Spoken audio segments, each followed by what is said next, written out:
Que el Señor Jesucristo les bendiga, amados oyentes, que su gracia y su paz pueda estar con cada uno de ustedes. Vamos a meditar sobre la bendita palabra de Dios. Nuestra escritura se encuentra en Marcos capítulo 10. Y vamos a leer a partir del versículo 17. Dice así la palabra de Dios. Cuando salía para continuar su camino, esto refiriéndose a Jesús, un hombre vino corriendo, se puso de rodillas delante de él y le preguntó: Maestro bueno, ¿qué haré para obtener la vida eterna? Fíjense qué pregunta tremenda. ¿Cómo se obtiene vida eterna? ¿Cómo se alcanza vida eterna? Esta expresión vida eterna viene de la palabra griega zoe, que significa una vida sobrenatural, vida espiritual, en contraste con bios, que es otra palabra griega, que habla de vida natural o biológica, que depende para su sustento del agua, del alimento y del aire, del oxígeno.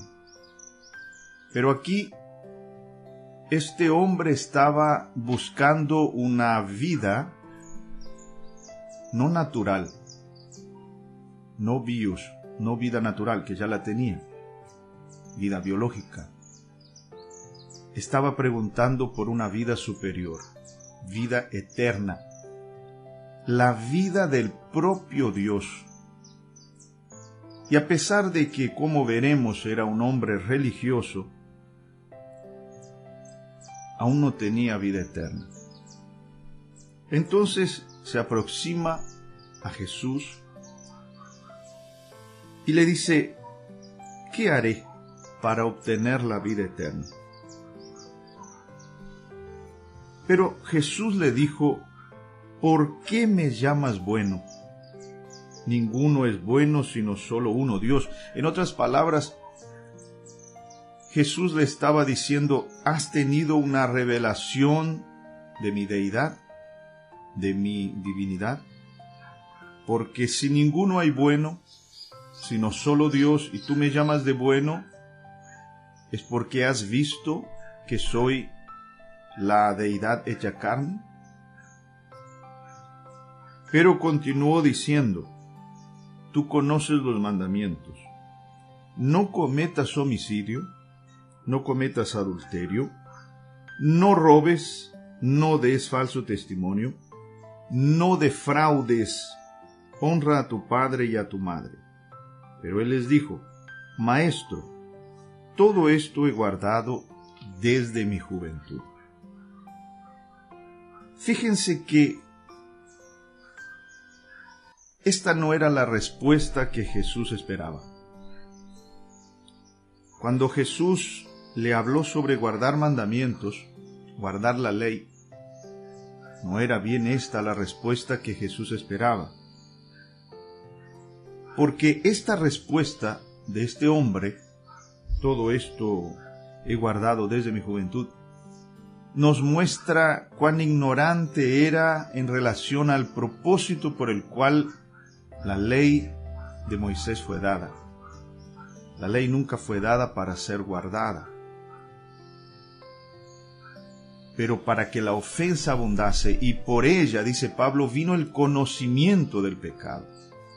El propósito de la ley era para que el hombre pudiese llegar a la conclusión de que solo no podía salvarse, de que necesitaba de un Salvador, de que no podía satisfacer las altas exigencias de Dios, porque Dios exige perfección absoluta. Y entonces este hombre viene y dice, guardo la ley. Esto muestra cuán ignorante era este hombre en relación a el propósito por el cual la ley fue dada. Jesús esperaba una respuesta diferente, para entonces decirle cómo llegar a la vida eterna. ¿Qué tipo de respuesta esperaba Jesús? Esperaba una respuesta que demostrase que él necesitaba de algo más de que sus capacidades y fuerzas propias. Jesús esperaba una respuesta de impotencia, algo así como, Señor, pero tú sabes que ningún hombre consigue guardar la ley de manera perfecta, de la manera como Dios quiere que sea guardada. Entonces, oyendo algo así, Jesús le diría, por esa razón vine, por esa razón estoy aquí en la tierra, por esa razón me hice carne, porque los hombres no consiguen, porque los hombres no dan cuenta de obedecer de manera perfecta como Dios siempre quiso a la ley de Moisés. Entonces una respuesta de impotencia, note, abriría un espacio, un paréntesis, para la figura del Salvador. Pero no fue esto lo que oyó. Y la Biblia dice, y continúa hablando en el verso 21, entonces al mirarlo Jesús le amó y le dijo, una cosa te falta, anda, vende todo lo que tienes y dalo a los pobres, y tendrás tesoro en el cielo, y ven, sígueme. Vean cómo él nuevamente insiste en alcanzar una respuesta de impotencia. ¿Por qué estoy diciendo esto? Porque la Biblia claramente dice que motivado por el amor hacia aquel hombre, dice, le amó, y nuevamente intentando llevarlo a un lugar donde este hombre pudiese obtener la respuesta que estaba buscando, de cómo alcanzar vida eterna, cómo obtenerla, insistió de otra forma para llevarlo a ese lugar, a esa respuesta. ¿Y qué hizo de esta vez? Ya que la primera vez no obtuvo la respuesta que esperaba, al insistir la segunda vez, ¿qué hizo él? Por discernimiento, buscó y encontró en la vida de aquel hombre una debilidad. E hizo una exigencia divina encima de aquella debilidad humana. ¿Cuál era la debilidad? El problema de aquel hombre. Él estaba apegado a las cosas materiales. Amaba el dinero. Ese era su problema. Era apegado, era materialista, era apegado a las cosas materiales, a sus posesiones, que eran muchas, dice la Biblia. Y cuando Jesús encuentra por discernimiento esa debilidad, entonces hace una exigencia divina justamente en ese punto. Alguien puede pensar que eso es una maldad de parte de Jesús, pero no es. Simplemente estaba intentando responder algo, una pregunta de cómo se obtiene vida eterna. Ahora, usted debe de entender lo que esto significa, porque vida eterna no se obtiene porque vendemos cosas. No se obtiene porque vendemos casas y coches y vendemos nuestras posesiones, porque claramente la Biblia dice que por obras nadie se salva. Pero aquello tenía una finalidad. La finalidad era la siguiente: de llevar a aquel hombre a un lugar donde él pudiese decir, Señor, de esa forma, ¿quién podrá salvarse? no consigo, ese es mi problema, esa es mi debilidad, no lo lograré. Entonces, cuando ese hombre demostrase de alguna forma su impotencia, Jesús se presentaría como la respuesta para alguien que no consigue por sí mismo llegar a satisfacer una exigencia divina. Entonces habría un espacio para un Salvador. Pero dice la Biblia que él, abatido por esta palabra, ese hombre, se fue triste porque tenía muchas posesiones. Yo creo que aquí está una gran clave para que podamos obtener la vida eterna. Porque, ¿cómo se obtiene vida eterna? Por medio de Jesucristo. Mirando a Jesucristo, creyendo en Jesucristo. Vean lo que él le dijo a aquel gran teólogo Nicodemos. Le dijo: porque de tal manera amó Dios al mundo que ha dado a su Hijo unigénito, para que todo aquel que en él cree no perezca, mas tenga vida eterna. Entonces, ¿cómo se obtiene vida eterna? Todo aquel que en él cree, en Cristo cree, no perezca, mas tenga vida eterna. Pero para que se pueda llegar a ese punto de creer en Él, de necesitarlo a Jesús como Salvador, tiene que haber un espacio para la figura de ese Salvador. Y ese espacio solo se consigue cuando el hombre llega a ese punto de reconocer que no importa lo que él haga, no podrá salvarse. Por sí mismo no podrá salvarse. Que la salvación es algo imposible para los hombres. Jesús mismo dijo lo que es imposible para los hombres. Lo dijo en la ocasión en que tuvo el encuentro con este hombre. Dijo: salvación es algo imposible para los hombres, pero es posible para Dios. Cristo, Dios.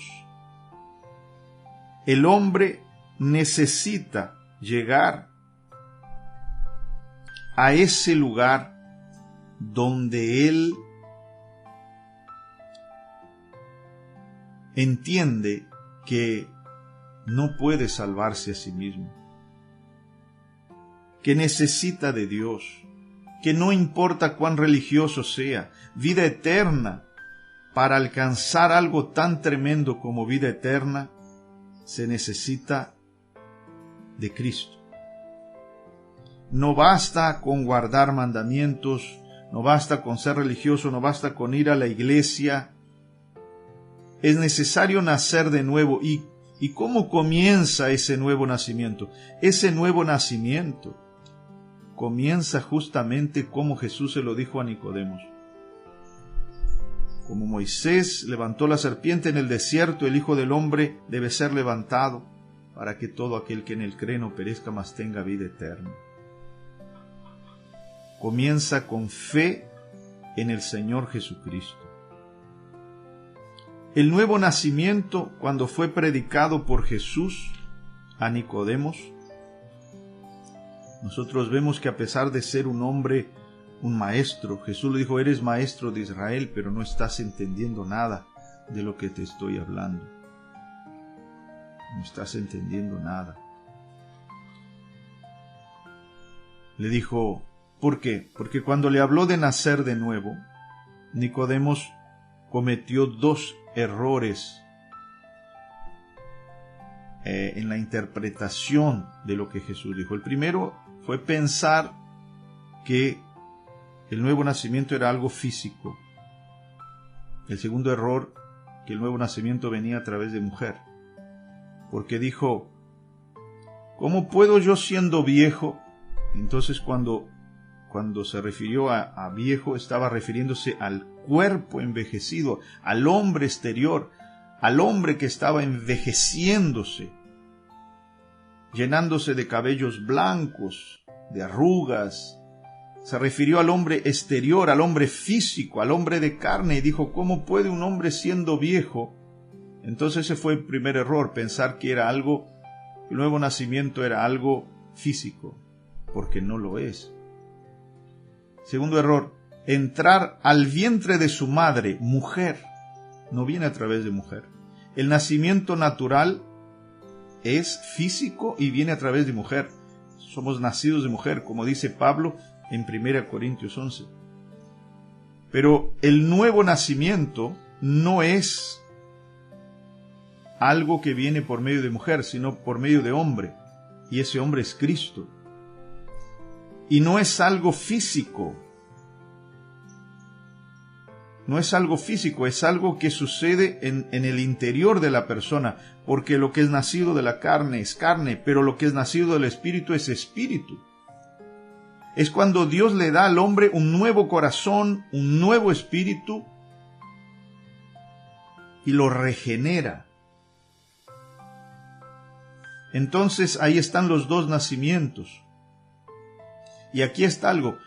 Solo cuando la persona entiende que no puede salvarse a sí mismo, que no importa lo que haga, no importa cuántas obras sociales haga, cuán buena sea la persona, cuánto ayude a los pobres, no importa.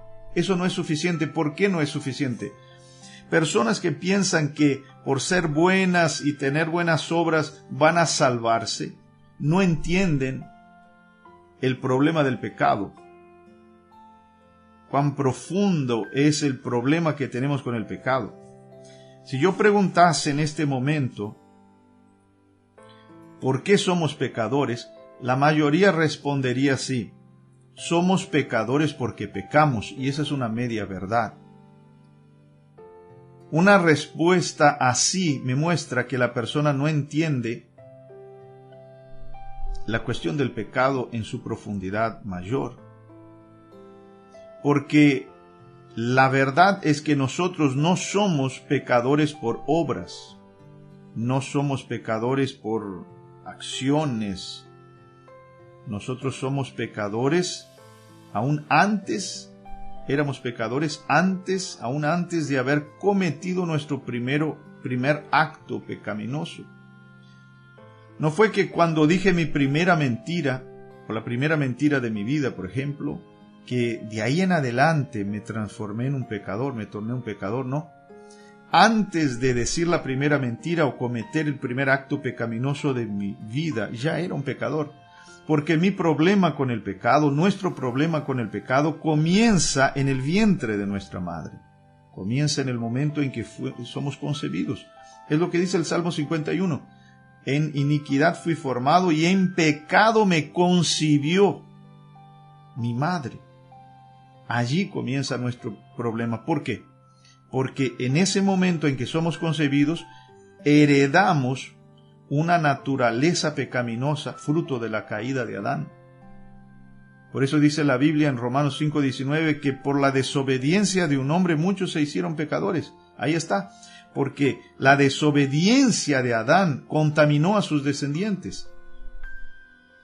Y en el momento en que sus descendientes fueron concebidos, heredaron una naturaleza pecaminosa, fruto de esa caída, y la presencia de esa naturaleza pecaminosa es lo que nos hace pecadores. Entonces somos pecadores desde el vientre, desde que fuimos concebidos, desde el nacimiento. No nos transformamos en pecadores después de cometer nuestro primer acto pecaminoso. Entonces en realidad nosotros no somos pecadores porque pecamos, nosotros pecamos porque somos pecadores. Es como un fruto, una naranja, que aparece en el árbol. No es que después que aparece el fruto en el árbol es que ese árbol se transforma en un naranjo. No. Cuando el fruto aparece, eso solo es una evidencia, es una prueba de lo que aquel árbol siempre fue desde el principio. Y cuando la mentira aparece en nuestra vida, cuando el pecado aparece en nuestra vida, eso es solo una prueba de lo que ya éramos pecadores, y por eso ese fruto apareció. Entonces, si las obras no me hicieron un pecador, entonces tampoco por obras puedo salir de esa condición de pecador. Es necesario nacer de nuevo.